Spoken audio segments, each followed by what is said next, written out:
आऊज़ु बिल्लाहि मिनश शैतानिर रजीम बिस्मिल्लाहिर रहमानिर रहीम बिस्मिल्लाहि अल्हम्दुलिल्लाहि वस्सलातु वस्सलामु अला रसूलिल्लाह रब्बि इश्रह ली सदरी व यस्सिर ली अमरी वहलुल उक़दतम मिन लिसानी यफ़क़हू क़ौली। आओ कुरान समझें आसान तरीक़ा से। इस अव्वल नमाज के ज़रिए lesson number 3 part A Quran part में आप सबको खुशामदीद। अस्सलामु अलैकुम व रहमतुल्लाहि व बरकातुहू। तो लेसन साथ साथ जो है वो करते रहें, और जितना आप साथ साथ करने की कोशिश करेंगे इंशाल्लाह उतना अच्छा जो है वो आपको समझ आएगी। और मिल के कोशिश करें करने की, किसी न किसी पार्टनर को साथ मिला लें, घर में किसी को मिला लें, और स्पेशली जो इशारों वाला ग्रामर वाला पार्ट है उसको इशारों के साथ ही करने की कोशिश करें। उसको रटना नहीं है, उसको ऐसे नहीं याद करना कि हुआ हूँ मानता आना तुम और ना हूँ, ऐसे भूल जाएगा। फिर जब इशारे करेंगे ना, फिर आप वो ज़हन में मैच करेंगे कि अच्छा यार इसका मैंने ये करना है, इसका मैंने ये करना है, फिर मुश्किल हो जाएगी। तो आपने इशारों के साथ करना है, हुआ होम अंता आना अंतुम नाहनु। इसी तरह आगे भी बहुत सारे इशारे आएंगे, तो आप रट्टा लगाएंगे अगर, तो फिर आगे वाले इशारे जब जैसे जैसे आगे चलेंगे ना वो सारा मिक्स हो जाएगा। आपने घर में भी जब रिपीट करना है आपने इशारों के साथ ही इसको याद करना है, हुआ होम अंता आना अंतुम नाहनु। अभी तो हमने एक ही टेबल किया, तो आज आगे चलेंगे इंशाल्लाह। तो पिछले इसबाक से कुछ सवाल हम देख लेते हैं। इस कोर्स में हम ग्रामर सीखेंगे कैसे, ABCD।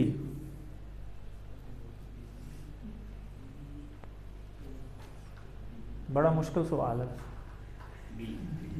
B TPI और अरबी बोलचाल के जरिए। Very good. तो तर्जमा कीजिए अल्हम्द। एक से ज़्यादा जवाब हो सकते हैं। तमाम शुक्र और तमाम तारीफ़ें। ये तो कोई बता सकते हैं तमाम किस वजह से आया है? अलिफ लाम की वजह से अल लगा हुआ है। ज़बरदस्त, वेरी गुड। तो इसके दो मतलब होते हैं ख़ास और टोटल, और हम्द के दो मतलब होते हैं शुक्र और तारीफ। अर्रजीम क्या मतलब हो सकता है? धुतकारा हुआ। ज़बरदस्त। वहुवल्लाहु, और वो अल्लाह है। ज़बरदस्त। अब देखें ना, इसके टुकड़े हुआ मतलब होता है वो, वाव का मतलब और अल्लाह अल्लाह। तो इस तरह टुकड़ों से हम खुद ब खुद तर्जमा कर सकते हैं। आज का लेसन, आज के लेसन में सूरह अल-फातिहा की अगली 2 आयात जो है वो इंशाल्लाह हम देखेंगे। और ज़मायर के अंदर, जी आज इधर से आज ज़मायर के अंदर अगले कुछ जो इशारे होंगे आज इंशाल्लाह वो भी हम सीखेंगे। अभी हमने डिटैच्ड प्रोनाउंस जो हैं वो किए थे। ये जो हुआ हो मानता आना है ये अलहदा से आते हैं, और आज जो हैं वो हम अटैच्ड प्रोनाउंस करेंगे जो कि जुड़ के आते हैं। तो इशारे इनके भी वही हैं, और ये बड़े ज़बरदस्त हैं। ये हर लाइन में आपको 1-2 ज़रूर मिल जाएंगे, तो वो आज हम टेस्ट भी करेंगे। और नुकाते तालीम और शौक़ की भी एक बात आएगी जो कि हर लेसन में होती है। और मज़ेदारी की बात यह है कि आज के सबक में हमने सिर्फ 6 नए अल्फाज सीख रहे हैं जो कि कुरान मजीद में तकरीबन 3500 बार आए हुए हैं। ठीक है जी, तो इसीलिए मैंने तकरीबन का लफ्ज़ यूज़ किया। तो तकरीबन 3500 बार जो अल्फाज हैं सिर्फ 6 सीखने से, तो कितनी ज़बरदस्त बात है। और अगर ये 3500 सारे मुख्तलिफ होते तो हमें सारे अलग-अलग करने पड़ते, तो कितना मुश्किल होता फिर। तो अल्लाह ताला ने तो खुद ही फरमा दिया कि हमने आसान कर दिया इसको। तो आप देख रहे हैं कि ये कितना आसान है, और अल्हम्दुलिल्लाह अल्लाह का शुक्र अदा करना चाहिए। साथ साथ हमने कल ये आदत भी सीखी थी कि अल्लाह का ज़्यादा से ज़्यादा शुक्र हम अदा करने की कोशिश करें। और देखें लेसन नंबर 3 में ही हमारी कुरान मजीद की बैटरी 12000 क्रॉस कर गई है। यानी कुरान मजीद के 12000 से ज़्यादा अल्फाज आप सीख चुके होंगे लेसन नंबर 3 के बाद। 7 होमवर्क आपको बताए जाते हैं कि आपने अपनी ज़िंदगी का मामूल बनाने की कोशिश करनी है। 2 तिलावत के, 5 मिनट ज़ुबानी, 5 मिनट देख के, 2 पढ़ने के, किताब से, बुकलेट से। स्लाइड्स भी आपको ग्रुप में आ जाती हैं, उन स्लाइड्स से आप देख के पढ़ सकते हैं। ठीक है, और आपको बुक भी मैंने व्हाट्सएप कर दी है, वो पूरी बुक लेसन नंबर 11 तक आप उसको देख सकते हैं। वर्क बुक भी कर दी गई है, और साथ साथ क्विज़ भी आ रहे हैं। वोकैबुलरी कार्ड भी एक आपको व्हाट्सएप ग्रुप में भेजा गया है, आप वहाँ से उसको भी देख सकते हैं। ऑडियो वीडियो का आपने देखा कि ग्रुप में रिकॉर्डिंग्स भी साथ साथ आ जाती हैं। अगर आप कोई चीज़ दोबारा सुनना चाहें, देखना चाहें, कोई चीज़ नहीं समझ आ रही, या अगर क्लास कोई मिस हो गई है तो आप उसको भी अटेंड कर सकते हैं और साथ मैचअप हो सकते हैं। अपने किसी न किसी दोस्त को क्लास में ज़रूर शामिल करें। वो दोस्त कोई ज़रूरी नहीं कि बाहर वाला ही दोस्त हो, पहली प्रायोरिटी घर वालों को दें। अपने घर में से किसी न किसी को ज़रूर शामिल करें ताकि आपके साथ घर में ही वो एक माहौल बन जाए कुरान सीखने वाला। और नमाज में मुख्तलिफ़ सूरतों की तिलावत करने की कोशिश करें, नई नई सूरतों की, बेशक एक आयत ही आहिस्ता आहिस्ता याद करें। तो जब और इसी चीज़ को आप इससे लिंक करें, वो जो 5 मिनट आपने ज़ुबानी याद करना है ना, तो कोशिश करें कोई नई एक आयत याद कर लें और उसको 5 मिनट रिवाइज़ करें, अगले दिन फिर, तो आप देखेंगे कि आहिस्ता आहिस्ता आपको नई सूरतें याद होनी शुरू हो जाएंगी और उनको आप प्रैक्टिस में लेके आएँ। आप मुंतखब हैं, अल्लाह ने कुरान सीखने के लिए आपका इंतखाब किया है, इस इंतखाब को नज़रअंदाज मत कीजिए, ये बड़ी इंपॉर्टेंट बात है।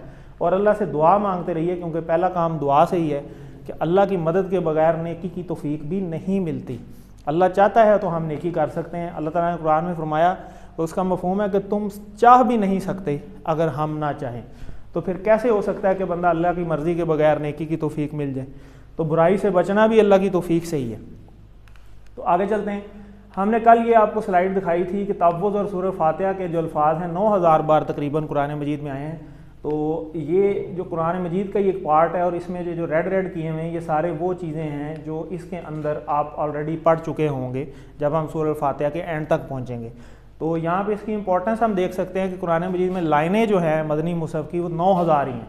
तो 9000 अल्फाज का मतलब है कि तकरीबन हर लाइन में एक लफ्ज़ जो है वो यहाँ तक की पोजीशन के अंदर से ही मिल जाता है हमें। तो कितनी ज़बरदस्त बात है। तो इसकी हम तिलावत जो है हम दोबारा सुनते हैं। अब यहाँ तक हमने कर लिया था और आज हम इंशाल्लाह अगली 2 आयात करेंगे और फिर कल अगले जो लेसन होगा जुम्मे वाले दिन इंशाल्लाह ये सूरह फातिहा हमारी कंप्लीट हो जाएगी। शुरू में हमारी स्पीड थोड़ी स्लो होगी, लेकिन आहिस्ता आहिस्ता जैसे हमारी बैटरी चार्ज होती जाएगी ना, आप देख रहे हैं 12000 बैटरी चार्ज होगी, तो अब थोड़ा सा आप लेसन में आप आगे चलेंगे ना, फिर जब 4, 5, 6 लेसन जब आएगा तो बहुत सारी चीज़ें आप देखेंगे पहले से पढ़ी होंगी, रिपीट हो रहे होंगे, क्योंकि लफ्ज़ बहुत सारे रिपीट होने शुरू हो जाएंगे, फिर स्पीड भी इंशाल्लाह इंक्रीज़ हो जाएगी। तो कोशिश करें कि आप साथ साथ जो है वो लेसन को रिवाइज़ करने की कोशिश करें, साथ साथ ही उनको रेडी करें। तो चलें हम आप तिलावत सुनते हैं। आऊज़ु बिल्लाहि मिनश शैतानिर रजीम।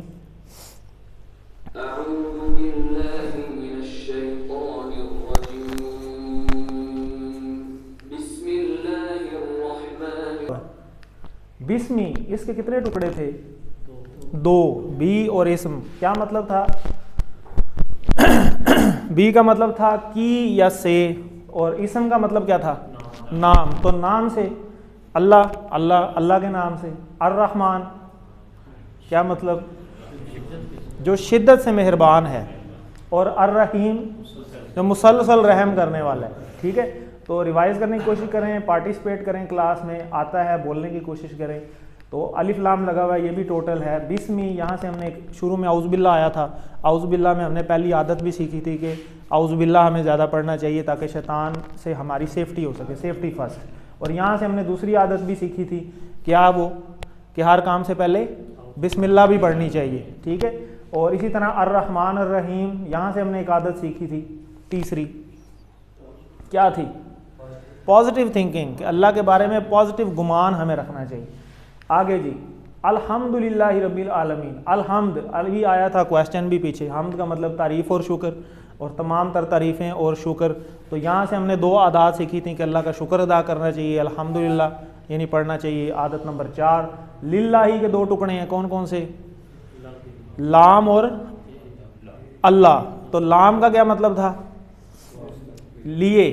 ठीक है, और अल्लाह, अल्लाह अल्लाह के लिए, तो यानी तमाम तर और तारीफ़ें किसके लिए? अल्लाह के लिए हैं। रब्बी रब है जो, अल आलमीन तमाम आलम का, तमाम जहानों का। ठीक है, तो ये देखें आपने कल ये पढ़ा भी था। ये मुझे अब बताएं कि ये वाहिद है या जमा है? कैसे पता चला? हाँ, एंड में या नून लगा हुआ है। ठीक है, कल हमने देखा था मोमिन से मोमिनीन बनाया था, तो इसी तरह आलम से आलमीन, और ये आलमून भी हो सकता है अगर 2 पेश वाले आलम से बना होता। तो अब ये 2 ज़बर या 2 ज़ेर वाले से बना है, इसलिए ये आलमीन है। और यहाँ से हमने आदत भी एक सीखी थी 5वीं, कि इल्म ज़्यादा से ज़्यादा हासिल किया जाए, अल्लाह के बारे में जानने की ज़्यादा कोशिश की जाए ताकि अल्लाह का दिल से जो है वो शुक्र निकले। और अर्रहमान अर्रहीम यहाँ से हमने एक और आदत सीखी थी, ये भी वही अल्फाज आ गए कि शिद्दत से मेहरबान और मुसलसल रहम करने वाला। तो रहम करने की हमने एक छठी आदत सीखी थी कि दूसरों पे हमें रहम करना चाहिए। और अभी ये आगे हमने पढ़ना है, तो इसमें से हम कुछ चीज़ें देख लेते हैं, हो सकता है हमें पहले से आती हूँ। तो मालिकी यौम, ये तो हम उर्दू में भी इस्तेमाल करते हैं, दीन। ठीक है जी, और ये देखें यहाँ भी अलिफ लाम लगा हुआ है। तो ये अलिफ लाम लगा हो तो ये क्या होता है? इस्म होता है, फेल होता है या हर्फ होता है? इस्म होता है। तो जब भी अलिफ लाम लगा होगा तो वो इसम होगा। कल हमने इसम की तारीफ देखी थी कि वो नाम होता है या सिफ्त होती है या उसकी निशानियों में होता है कि वो उसके सामने अलिफ लाम लगा होता है या तनवीन होती है या वाव नून या या नून एंड पे आते हैं। तो जैसे यहाँ पे आया हुआ है तो वैसे तो अलिफ लाम इसमें भी लगा हुआ है, तो ये भी इसमें है। तो हमें ये थोड़ी सी अब प्रैक्टिस बनानी है अपनी चीज़ों को खोलने की कि अच्छा इसमें जो चीज़ें मुझे पहले से आती हैं मैं ज़रा अप्लाई तो करके देखूँ, तो फिर हमें ज़्यादा चीज़ें खुल के नज़र आनी शुरू हो जाएंगी। अल्लाह ताला वो पर्दा आहिस्ता आहिस्ता हटा देंगे हमारा और इंशाल्लाह हमें बहुत सारी चीज़ें समझ आनी शुरू हो जाएंगी। तो आगे चलते हैं। इया का ये आज इंशाल्लाह आप पढ़ेंगे। नाबुदू अभी इसको रहने दें, ये भी आगे इशारे आ जाएंगे। वाओ ये हम पढ़ चुके हैं, वाओ का मतलब क्या होता है और, ठीक है जी। तो ये यहाँ और आएगा, ये फिर इया का। आगे नस्ताईन, इहदिना ये भी इशारा आज हम पढ़ेंगे। सिरात कहते हैं सीधा, ठीक है, सिरात कहते हैं रास्ता, मुस्तकीम सीधा। और जैसे ख़त मुस्तकीम उर्दू में भी हम कुछ अल्फाज पढ़ते हैं, तो बेसिकली वो अरबी के अल्फाज हैं जो हम उर्दू में पढ़ते हैं। ऐसे नहीं है कि उर्दू के अल्फाज हैं जो अरबी में आए हुए, उर्दू के अल्फाज नहीं आए हुए, अरबी के अल्फाज हैं बहुत सारे जो हम उर्दू में इस्तेमाल करते हैं, ठीक है। तो ये फिर वही सिरात आ गया। अल्लाज़ीना अभी हमने नहीं पढ़ा, अनमता नहीं पढ़ा, अलैहिम ये आज हम पढ़ेंगे। गैर हम कहते हैं सिवाय, उर्दू में भी हम इस्तेमाल करते हैं कि गैरुल्लाह की इबादत ना करो, कि अल्लाह के सिवाय किसी की इबादत ना करो। तो मग़दूब अलैहिम ये भी हमने नहीं पढ़े। वाओ और आ गया। ला हमें पता है नहीं के लिए हम इस्तेमाल करते हैं। और दालीन ये बताएं वाहिद है कि जमा है? ये भी जमा है। कैसे पता चला? या नून एंड में लगा हुआ है, ज़बरदस्त। तो इस तरह हमने पहचानने की कोशिश कर रहे हैं। तो चलें आगे चलते हैं। किस जगह पे? जी जी, ये उसका अपना है, कुछ अल्फाज के अपने के लिए इस्तेमाल होता है, तो वहाँ पे ये वो चीज़ अप्लाई नहीं होती, तो इसके अंदर अप्लाई होगी, ठीक है। सब में नहीं है, नहीं नो। अभी आप आई थिंक कल की क्लास में नहीं थे, कल आप थे भाई, इसलिए आप ये क्वेश्चन कर रहे हैं। थोड़ा सा अभी आगे चलेंगे तो इंशाल्लाह आपको समझ आ जाएगी। आगे चलते हैं। मालिकी यौमिद्दीन, ठीक है, उर्दू में भी हम इस्तेमाल करते हैं ना, अल्लाह का दीन, ठीक है। तो इसमें अब ये वाला जो ये नून आया है ये वो जमा वाला नहीं आया हुआ, ठीक है, वो उसका लफ्ज़ का अपना ये नून है। और ये एक नॉर्मल फार्मूला है जिसमें 90% जो अल्फाज हैं जिनकी हम जमा बनाते हैं ना, उसका यही फार्मूला है कि वाव नून एंड में लग जाता है या फिर या नून लग जाता है। अब कुछ अल्फाज हैं जैसे बिस्मिल्लाह, बिस्मिल्लाह में आपने देखा बी और इसम, इसम का क्या मतलब है?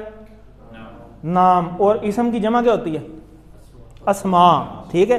अब इधर वो वाला फार्मूला नहीं लगा, ना वाव नून लगा ना या नून लगा, लेकिन ये भी जमा है। तो ये एक अलग फार्मूला है जो कुछ अल्फाज ऐसे हैं जो अलग से भी उनकी जमा बनती है, जैसे इसम से अस्मा, और हम लफ्ज़ इस्तेमाल करते भी हैं उर्दू के अंदर अस्मा उल हुस्ना, अल्लाह के नामों के लिए। तो वो जो कुछ अलहदा से जमा है वो आप देखेंगे कि कोर्स के अंदर अलहदा से बताई भी जाएंगी, ठीक है। तो आगे चलते हैं जी लेसन में। मालिकी यौमिद्दीन, मालिक कहते हैं मालिक है, यौम उर्दू में भी हम इस्तेमाल करते हैं दिन, और दीन कहते हैं बदले को, ठीक है। तो इसको हम लफ्ज़ बाय लफ्ज़ देखते हैं। मालिकी, मालिक कहते हैं जी मालिक, और यौम उर्दू में भी हम इस्तेमाल करते हैं, यौम ईद, यौम आखरत, ठीक है। तो इससे भी हम इसको याद रख सकते हैं ताकि मीनिंग हमें याद रखे। और इसी तरह देखें अब यौम की जमा आ गई अय्याम, तो यहाँ पे भी वो वाला फार्मूला नहीं लगा वाव नून और या नून वाला, लेकिन 90% जो अल्फाज हैं उनकी जो जमा है वो उसी फार्मूले पे बनती है। कुछ बहुत सारे ऐसे अल्फाज 10% ऐसे भी हैं जिनकी उस फार्मूले पे नहीं है, तो उसकी इसीलिए अलहदा से बताई जाती है यौम की जमा अय्याम। और इस तरह के क्वेश्चन कुछ क्विज़ में भी आ जाते हैं और इसीलिए आपको बताए भी जाते हैं। तो यौम और अय्याम और दीन, दीन के मतलब जो है ना अरबी में दो हैं, एक होता है बदले का दिन और एक होता है ज़िंदगी गुजारने का निज़ाम। बदले का दिन कौन सा होगा? क़यामत का दिन जिसको हम कहते हैं, आखिरत, यौम आखिरत जो है। और दूसरा इसका मतलब होता है ज़िंदगी गुजारने का निज़ाम। और ज़िंदगी गुजारने का निज़ाम क्या है? वो तुम्हारा दीन इस्लाम है, उसमें कंप्लीट वो एक ज़ाब्ता हयात मौजूद है ऑलरेडी। तो इसके लिए यहाँ पे दो मतलब है, बदला और ज़िंदगी का निज़ाम। और यहाँ पे जो है वो बात हो रही है आखिरत के दिन की, और वो हमें कैसे पता चला? वो यहाँ से पता चला, मालिक यौम, दिन की बात हो रही है, तो दिन से ही हमें पता चल गया कि ये अच्छा वो उस दिन की बात हो रही है, बदले के दिन की, क्योंकि पीछे यौम लिखा हुआ है, ठीक है जी। तो इसको हम तसव्वुर और एहसास के साथ आगे समझने की कोशिश करते हैं। दीन के दो मायने, कि एक होता है दीन, इस पे ज़ेर आई हुई है, एक होता है दैन, ज़बर आती है उसके ऊपर, उसका मतलब होता है कर्ज अरबी के अंदर। तो इसको दीन ही पढ़ना है, अगर दैन पढ़ेंगे तो वो फिर कर्ज हो जाएगा, वो भी आगे जाके इंशाल्लाह आएगा। दीन के दो मायने हैं, बदले यानी यौम आखरत, और दूसरा मतलब है ज़िंदगी गुजारने का निज़ाम, यानी दीन इस्लाम की बात हो रही है। तो जब क़यामत आएगी, यहाँ पे बात ये हो रही है मालिकी यौमिद्दीन, जो कि बदले के दिन का मालिक है, यानी क़यामत के दिन का मालिक है। मालिक होने का मतलब यह है कि जो बंदा मालिक होता है ना किसी चीज़ का, उसी की मर्ज़ी चलती है ना, ज़ाहिर है जिसकी चीज़ है उसी ने अपनी मर्ज़ी करनी है, किसी की मर्ज़ी तो नहीं चलनी। तो यहाँ बताने का मकसद ये है, यहाँ पे बात ये हो रही है कि अल्लाह ताला जो है ना वो उस दिन का कंप्लीट मालिक है। और वैसे तो हर चीज़ का मालिक अल्लाह ही है, लेकिन यहाँ पे हमें बात करने का मकसद ये है कि यहाँ पे अल्लाह ताला ने फिर भी हमें आज़ादी कुछ ना कुछ दी है। हम अपनी मर्ज़ी के मुताबिक या दीनी रास्ता इख्तियार करें या दूसरा रास्ता इख्तियार करें, हमें अल्लाह ने यहाँ पे आज़ाद छोड़ा है, हमारी टेस्ट है ये एक तरह का। लेकिन वो जो दिन होगा उस पर बताने का यहाँ पे मकसद ये है टोटल बात कि वहाँ अल्लाह की मर्ज़ी चलनी है टोटल, किसी की कोई जो है वो बात नहीं चलनी। जो करके आए हैं वही चीज़ आगे आपको नज़र आएगी कि अच्छाई का बदला भी आपको नज़र आ जाएगा, बुराई का बदला भी नज़र आ जाएगा, और अल्लाह जिसे चाहेगा उसी को सिफारिश का हक़ मिलेगा, बाकी किसी की कोई मर्ज़ी नहीं चलेगी। तो यहाँ पे ये बात हो रही है कि जब क़यामत आएगी सिर्फ अल्लाह ही उसका ओनर होगा, उसी की हुकूमत होगी और वही सबके दरमियान इंसाफ करेगा। आज भी वही मालिक है, मगर इसने इम्तहान के लिए इंसानों को कुछ इख्तियारात दिए हैं दुनिया के अंदर, जिसका आगे जाकर रिजल्ट निकलेगा। इस दिन किसी के पास इख्तियार नहीं होगा, उस दिन किसी को बात करने की भी इजाज़त नहीं होगी। हाँ, वही सिफारिश करेगा जिसको अल्लाह इजाज़त देंगे। क़यामत का दिन बड़ा ही भयानक दिन होगा। आदमी अपने बीवी बच्चे कोई रिश्तेदार नहीं होगा, कोई किसी की सुनेगा ही नहीं, कोई नफ्सा नफसी का आलम हो जाएगा। और जिसकी छोटी सी एग्जांपल आपने अभी कोविड में भी देखी कि कोविड में आपने सुना कि अपने जो हैं वो विज़िट भी नहीं करने जाते रहे, जिनके पेशेंट्स थे मैयतें भी तक भी नहीं उठाने जाते रहे, भाई जी खुद ही दफना दो, भाई बस हमारे पास ना ले गए। यानी ऐसा नफ्सा नफसी आपने वो एंड वाली अल्लाह ने यहाँ पे भी दिखाई। और हमने देखी कि किस तरीके से जो है वो लोग कॉन्शियस हो गए थे एक दूसरे के बारे में कि नहीं जी उनके घर नहीं जाना और उनके ये नहीं होना, फलाना कोविड से फोत हुआ है तो बफोतगी पे भी नहीं जाना। तो यहाँ पे ही नफ्सा नफसी देखी, तो वो तो हमेशा हमेशा का फैसला होगा, तो वहाँ कैसे नफ्सा नफसी नहीं होगी, बिल्कुल होगी। और वैसे भी अल्लाह ताला खुद फरमा रहे हैं तो जाहिर है तो वो तो वैसे ही बरहक बात है। तो यहाँ पे बयानिया ये हो रहा है कि हमें हर काम को आखरत को मद्देनज़र रख के करना चाहिए कि आगे भी आखरत आएगी, और जब आखरत आएगी तो फिर हमें अपने किए कि आगे जो है वो सज़ा या जज़ा वाला मामला होना है। तो हमें हर अपने मामलात के अंदर कोशिश करनी चाहिए। यहाँ यही हमारी आदत नंबर 7 है, 6 हम ऑलरेडी कर चुके हैं। तो 7वीं आदत ये कि कोशिश हमें ये करनी चाहिए कि हर काम को आखरत को सामने रखते हुए हमें करनी चाहिए। जब हम हर काम को आखरत को सामने रखेंगे तो फिर पॉसिबल ही नहीं है कि हम गलत जो है वो कोई ना कोई फ़ैसला करें। हम सही ही काम करने की कोशिश करेंगे जैसा कि उसका हक़ है या जैसा हुक्म हुआ है। मालिकी यौमिद्दीन, मालिक है यौम दिन, अद्दीन बदले के दिन का। तर्जमा कीजिए, यौम ABCD, दिन। दीन के 2 मायने हैं, कौन कौन से? बदला और ज़िंदगी गुजारने का तरीका, जिसको दीन इस्लाम भी दूसरे अल्फाज में कहा जा सकता है। मालिक यौमिद्दीन के रोशनी में कामयाब इंसान की आदत क्या है? तो इसी से हमें याद आ रहना चाहिए जी, मालिक यौमिद्दीन बी, ये सी। हर चीज़ का प्लान बनाते हुए आखरत को जहन में रखना चाहिए, और इसका तर्जुमे को जहन में लाएंगे तो आदत भी याद आ जाएगी खुद ब खुद। आगे जी, इय्याका नअबुदु व इय्याका नस्तईन, तेरी ही हम इबादत करते हैं और तुझी से हम मदद चाहते हैं। इय्याका के 2 टुकड़े हैं, ये आज हम पढ़ेंगे भी, ये नए अल्फाज नए इशारे आज हम पढ़ेंगे इंशाल्लाह ग्रामर पार्ट के अंदर, तो फिर ये भी आपको मज़ीद समझ आ जाएगी। इय्या ज़ोर देने के लिए इस्तेमाल होता है, किसी चीज़ पे इंसिस्ट करना हो ना अरबी के अंदर कि नहीं यही है, तो फिर ये वाला जो है वो वर्ड इस्तेमाल होता है। और आगे आ गया का कहते हैं तेरी, सामने इशारा, जैसे हम अंता पढ़ा है ना हमने, इसी तरह ये का इशारा भी इधर ही होता है, ये हम देखेंगे। तो जब सामने का आ गया और साथ इया भी आ गया, तो जैसे हमने किसी को काम कहना हो यार आप ये काम कर लेना, तो अब हमें यहाँ डिमांड ये नहीं की कि आपने काम करना है, हमें सिर्फ काम चाहिए, वो आगे किसी और से भी बेशक करवा के दे दे, हमें तो काम ही चाहिए। लेकिन अगर ये कंडीशन हो नहीं आप ही ने ये काम करना है, तो फिर अब कंडीशन लग गई है कि आपने ही करना है और किसी और से भी नहीं कराना, सिर्फ और सिर्फ आप ही हैं। तो यहाँ पे भी ये कंडीशन लगी हुई है कि इया का, बस तेरी ही, तेरे अलावा और कोई है ही नहीं। तो ये यहाँ पे बात हो रही है इया का नाबुदू, हम इबादत करते हैं। और ये नाबुदू का इशारा भी आगे चल के इंशाल्लाह मुदारे में हम पढ़ेंगे, जब आप 11 लेसन से ऊपर चले जाएंगे तो इंशाल्लाह ये भी आपको इसके इशारे भी समझ आ जाएंगे, फिर आपको इशारों से ही समझ आ जाएगी कि अच्छा इसका क्या मतलब है। तो ये हम जो है ये नून की वजह से आता है कि शुरू में जब नून लग जाता है तो इसका इशारा अपनी तरफ हो जाता है, जैसे नाहनु हमने पढ़ा था ना, हम सब, तो इसी तरह नून यहाँ पे आ जाता है कि हम। तो हम इबादत करते हैं, तेरी ही हम इबादत करते हैं। इबादत यहाँ पे अब्द यानी इबादत, आबिद, माबूद, यहाँ से भी हम इसको याद रख सकते हैं। हम इबादत करते हैं। इबादत कौन कौन सी हो सकती है? तमाम इबादत, कौली, फेली, बदनी, जितनी भी हैं वो तमाम इबादत जो हैं वो इसमें शामिल हैं। नमाज, रोज़ा, हज, ज़कात, दावत, नसीहत, जिहाद यानी अल्लाह की इताअत में भरपूर कोशिश करना, इल्म हासिल करना, कमाना, दूसरों की खिदमत करना, ये सारी इबादत में आ जाती हैं। तो इस सारों की कंडीशन यही है कि सिर्फ तेरी ही, किसी और के लिए नहीं हम करते, सिर्फ तेरे ही लिए करते हैं। इस चीज़ का हम इकरार यहाँ पे कर रहे हैं। और आगे फिर वही वाव का मतलब आपको पता है, और ईया का अभी हमने पढ़ा तेरी ही, और तेरी ही यानी तुझ ही से। नस्ताइन, ये भी आगे नून आ गया, वाव और फा आप ऑलरेडी पढ़ चुके हैं पीछे ग्रामर के अंदर। और नस्ताइन जैसे यहाँ पे नून आया और इसके लिए हम आ गया, इसीलिए यहाँ पे भी नून आया और ये हम आ गया। और नस्ताइन, इस्तिआनत, एआनत, औन, तावन, मावन, ये बहुत सारे अल्फाज उर्दू के भी हैं जो हम इस्तेमाल करते हैं, उसी से ही ये मिलता जुलता लफ्ज़ है नस्ताइन यानी इस्तिआनत यानी मदद। तो नस्ताइन हम मदद चाहते हैं, किससे? ईया का, तुझी से, तेरी ही मदद हम चाहते हैं और तेरे अलावा किसी की मदद हम नहीं चाहते। जैसे हम दुआ भी करते हैं ना, या अल्लाह अपने ही मोहताज करें, किसी और का मोहताज ना करें। तो इसका मफहूम सारा वही है कि तेरी ही हम इबादत करते हैं और तुझी से हम मदद चाहते हैं। ये नून जो है मैंने आपको बताया कि हम के लिए इस्तेमाल होता है, जैसे यहाँ पे आया और जैसे यहाँ पे आया, ये आगे चल के मज़ीद आपको समझ आ जाएगी। तो इसको तसव्वुर एहसास के साथ हम देखते हैं कि इसमें हमारे लिए क्या असबाब हो सकते हैं।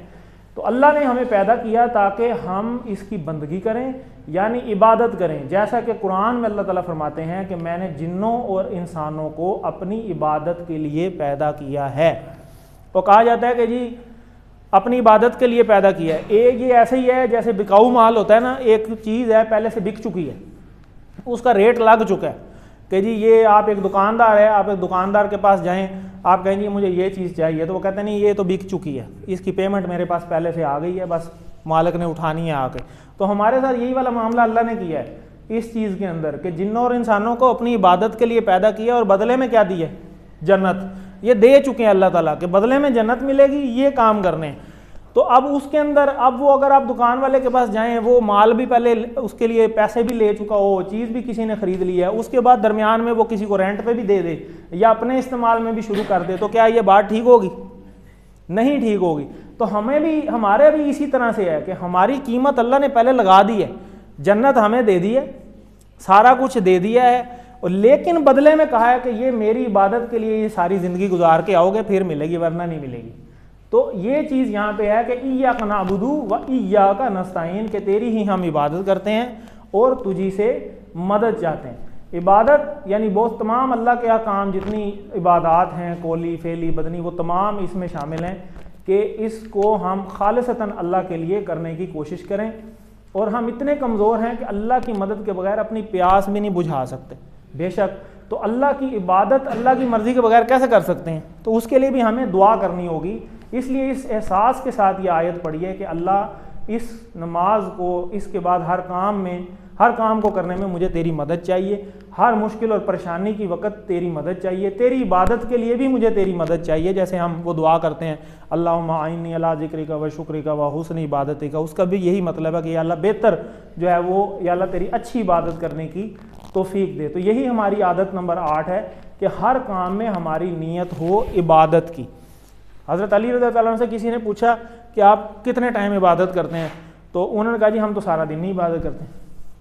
तो उन्होंने आगे से पूछा जिन्होंने सवाल किया, उन्होंने कहा तो फिर आप सोते नहीं हैं, आप खाना नहीं खाते, आपको पखाना वगैरह नहीं आता, आपके ज़िंदगी के और मामलात नहीं है, फिर सारी जो है पूरा दिन कैसे इबादत हो सकती है? ये काम भी तो है। तो आगे से उन्होंने जवाब दिया कि जो जैसे आज आपने पढ़ा कि दीन के दो मतलब है बदला और ज़िंदगी गुजारने का निज़ाम। तो उन्होंने आगे यही वाला जवाब दिया कि ये जो हमारा दीन इस्लाम है ये तो पूरा ज़िंदगी गुजारने का तरीका इसमें बताया हुआ है। अगर सोने का तरीका नबी पाक सल्लल्लाहु अलैहि वसल्लम ने जैसे बताया वो करेंगे तो वो सोना भी इबादत है। पखाने के लिए आप जा रहे हैं, वो सुन्नत के मुताबिक जा रहे हैं, वो भी इबादत है। कपड़े पहनना, जूते पहनना, घर से बाहर निकलना, घर में दाखिल होना, ये छोटी छोटी चीज़ें हैं जो हम रोज़ ही करनी है हमने। और अगर हम सुन्नत के मुताबिक करेंगे तो जाहिर है कि वो फिर क्या इबादत कंसीडर नहीं होगी। तो यही वही बात है कि हर काम में नीयत हो इबादत की, और इसके लिए हमें फिर ये सारी चीज़ें हमें पता होनी चाहिए, ये हमें सीखनी पड़ेंगी। नबी पाक सल्लल्लाहु अलैहि वसल्लम की सीरत को पढ़ना पड़ेगा, सीरत को सीखना पड़ेगा कि वो ये सारे अमाल करने के लिए वो क्या करते थे, वो सोने से पहले क्या करते थे, वो जब उठते थे उनका क्या तरीक़ाकार था, कपड़े पहनने का क्या तरीक़ाकार था, कौन सी दुआ है, उतारने की कौन सी है, जूता पहनने का क्या तरीका है, वाशरूम जाने बाहर आने का क्या तरीका है, घर से बाहर निकलने वापस आने का क्या तरीका है। तो ये सारी चीज़ें अगर हम अपने अमाल में ले आएंगे तो हमारा चलना फिरना इबादत है। इबादत सिर्फ यही नहीं है कि कलमा पढ़ा हुआ है, नमाज पढ़ ली, हज रोज़ा ज़कात, ये सारे तो कंडीशनल हैं, एक वक्त के लिए हैं। रमज़ान है 11 महीने बाद उसने आना है, तो बाकी 11 महीने फिर क्या है, बाकी 11 महीने फिर इबादत नहीं है, वो भी है। अगर अपने अमाल को हम सही कर लेंगे तो चलना फिरना हर चीज़ इबादत है। तो यही कामयाब इंसान की 8वीं आदत है कि हर काम में नीयत होनी चाहिए इबादत की। दरअसल इंसान के दो हिस्से हैं, जिस्म भी है और रूह भी है। जिस्म को जैसे खाना चाहिए इसी तरह रूह को क्या चाहिए, इबादत चाहिए, अल्लाह का जिक्र चाहिए, फिर ही वो इस चीज़ से तर होगी। यानी इसको कामयाबी नहीं मिल सकती, और अगर दुनिया में कुछ मिल भी जाए तो सुकून नहीं मिलेगा। और सुकून रखा है अल्लाह के इन सारे कामों में, इबादत के अंदर। आदत नंबर 9, हर काम में अल्लाह से मदद मांगना, और वो हमें यहाँ से पता चलता है, व इय्याका नस्तईन, और तुझी से हम मदद चाहते हैं। पानी एक गिलास ले, और तुझी से हम मदद चाहते हैं। तो मदद किससे चाहते हैं, वो मदद से ही हमने आदत के हर काम में अल्लाह से ही हमने जो है वो मदद मांगनी है, और किसी से हमने मदद नहीं मांगनी। किस तरह, जैसा कि अल्लाह के नबी सल्लल्लाहु अलैहि वसल्लम ने और नबियों ने मांगा, यानी दुआएं सीखना, और हर काम में उन्होंने दुआ ही पहले की है। पहले दुआ करते थे, बाद में अमल करते थे। तो जिस तरह हम वो आपको तसव्वुर सास के साथ दिखाते हैं, तसव्वुर सास के बाद पहला स्टेप क्या है, दुआ है। ठीक है जी, तो दुआ से जो है वो हर काम स्टार्ट करें। आदत नंबर 9, हर काम में अल्लाह की मदद चाहें। ठीक है जी, इय्याका नअबुदु व इय्याका नस्तईन, तेरी ही हम इबादत करते हैं और तुझी से हम मदद चाहते हैं। नाअबुदु का मतलब बताइए, एक से ज्यादा जवाब हो सकते हैं। नाअबुदु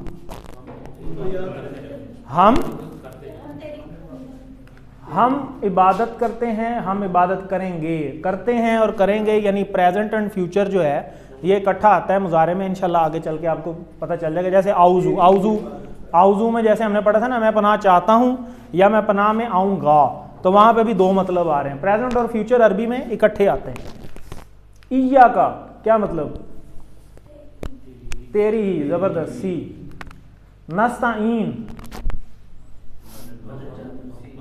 हम मदद चाहते हैं, नून भी लगा, हम मदद चाहते हैं। ठीक हो गया।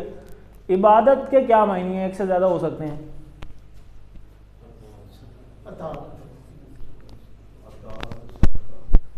जी, ए भी है, अतात भी है।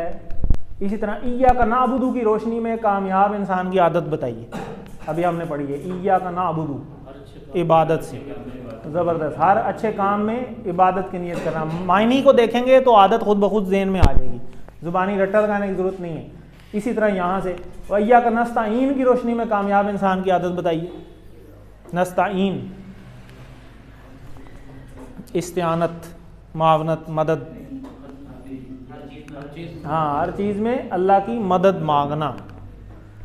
अब यहाँ पे सूरह फातिहा पढ़ते हर नमाज की हर रकत में याद रखिए, एक हदीस है बड़ी ज़बरदस्त। हदीस की किताब में सही मुस्लिम में हज़रत अबू हुरैरा रज़ियल्लाहु ताला अन्हु से रिवायत है कि रसूलुल्लाह सल्लल्लाहु अलैहि वसल्लम ने फरमाया कि अल्लाह ताला फरमाता है कि मैंने नमाज अपने और अपने बंदे के दरमियान तकसीम कर ली है। आधी मेरी है और आधी मेरे बंदे की है, और मेरे बंदे को मैं वो देता हूँ जो वो मुझसे मांगता है। अब क्या हम कहते हैं और अल्लाह का आगे से क्या क्या जवाब आता है वो थोड़ा सा हम देखते हैं, ताकि हमारा इंटरेस्ट डेवलप हो। हम रोज़ सूरह फातिहा पढ़ते हैं, हर नमाज की हर रकत में हम पढ़ते हैं, तो आगे से हमें पता भी तो होना चाहिए कि हर अल्फाज पे अल्लाह का आगे किस किस तरह जवाब आ रहा है और हमारा क्या तरीक़ाकार है नमाज़ पढ़ने का, तो हमें किस तरह पढ़नी चाहिए। थोड़ा सा हमें अपने आप को चेंज भी करना चाहिए। तो जब बंदा कहता है अल्हम्दुलिल्लाहि रब्बिल आलमीन, इसका मतलब हम पढ़ चुके हैं क्या है जी, तमाम तारीफ़ें और शुक्र अल्लाह के लिए जो रब है तमाम आलमों का। तो अल्लाह ताला आगे से जवाब देते हैं, क्या जवाब देते हैं, हमिदनी अब्दी। हमद कहते हैं तारीफ़, और नी कहते हैं मेरी, मेरी तारीफ़ की। अब्द कहते हैं बंदा, और ये जब लग जाए कहते हैं मेरी, यानी मेरे बंदे ने मेरी हमद बयान की है। साथ ही जवाब आ गया अल्लाह का। बंदे ने कहा अल्हम्दुलिल्लाह रब्बिल आलमीन, अल्लाह के जवाब दे रहे हैं हमिदनी अब्दी। आगे यानी मेरे बंदे ने मेरी तारीफ की। आगे जब बंदा कहता है इसके बाद अर्रहमान रहीम, तो शिद्दत से मेहरबान और मुसलसल रहम करने वाला है, तो आगे अल्लाह ताला का फिर फ़ौरन जवाब आता है असना यानी सना बयान की मेरी, अला अब्दी यानी मुझ पर मेरे बंदे ने, तो यानी मेरे बंदे ने मेरी सना की। और फिर जब बंदा कहता है आगे मालिकी यौमिद्दीन, तो अल्लाह ताला फरमाते हैं मज्जदनी अब्दी, मज्जदनी कहते हैं बुजुर्गी, यानी मेरी बुजुर्गी बयान की मेरे बंदे ने, अब्द कहते हैं बंदे को, यानी मेरे बंदे ने मेरी बुजुर्गी बयान की। मज्जदनी बड़ा आसान है, जैसे वालदा माजदा, तो वहाँ पे भी ये वाला लफ्ज़ मिलता जुलता आता है और इसको बुजुर्गी के मायने में हम लेते हैं। तो इय्याका नअबुदु व इय्याका नस्तईन जब पढ़ते हैं तो अल्लाह ताला फरमाते हैं ये मेरे और मेरे बंदे के दरमियान है, जो कुछ वो मुझसे मांगेगा मैं उसको दूंगा। तो कैसे देखें फ़ौरन आगे साथ साथ एक एक आयत पे साथ साथ जवाब आता जा रहा है। तो पहले क्या पीछे हो रही है बात कि हमिदनी अब्दी, हमद बयान की मेरे बंदे ने, सना बयान की मेरे बंदे ने, मेरी बुजुर्गी बयान की, और साथ ही यहाँ पे बंदे ने मदद मांगी है कि या अल्लाह हम तेरी ही इबादत करते हैं और तेरी ही हम मदद चाहते हैं, और साथ ही जवाब आ गया अल्लाह का ये मेरे और मेरे बंदे के दरमियान है, जो मांगेगा मैं इसको दूंगा। फ़ौरन ऐलान हो रहा है। आगे इहदिना सिरातल मुस्तकीम सिरातल लज़ीना अनअमता अलैहिम गैरिल मग़दूबि अलैहिम वलद्दाल्लीन, तो अल्लाह ताला कहते हैं कि इन पे भी यही जवाब देते हैं कि ये भी मेरे और मेरे बंदे के दरमियान है, जो मांगेगा मैं इसको देता जाऊंगा। तो देखें अल्हम्दुलिल्लाह रब्बिल आलमीन पे कितने बड़े ऐलान हो रहे हैं। तो हमें फिर कैसे पढ़नी चाहिए अल्हम्दुलिल्लाह, उसको समझ के, उस अल्लाह के जवाबात का भी इंतज़ार करके आराम आराम से तरीके से। तो कहा ना हज़रत अली रज़ी अल्लाह अन्हु ने कि जब तुम्हारा दिल करे कि तुम अल्लाह से बातें करो तो तुम नमाज पढ़ो। तो ये बातें ही हो रही हैं सारी, अल्लाह ताला आगे जवाब भी दे रहे हैं एक एक बात के ऊपर आपको। और जब तुम्हारा दिल करे कि अल्लाह तुमसे बातें करे तो तुम कुरान पढ़ो कि क्या अल्लाह ताला तुम्हें फरमा रहे हैं। तो ये ही है इस कोर्स का भी मकसद कि हमें चीज़ें समझ आएँ थोड़ी। तो ये भी इंशाल्लाह अगले लेसन के अंदर हम कर चुके होंगे, तो फिर इसकी भी डिटेल आपको पता होगी। तो अब हम अटेंडेंस मार्क कर लेते हैं और ये हमारा पार्ट ए था, कंप्लीट हुआ।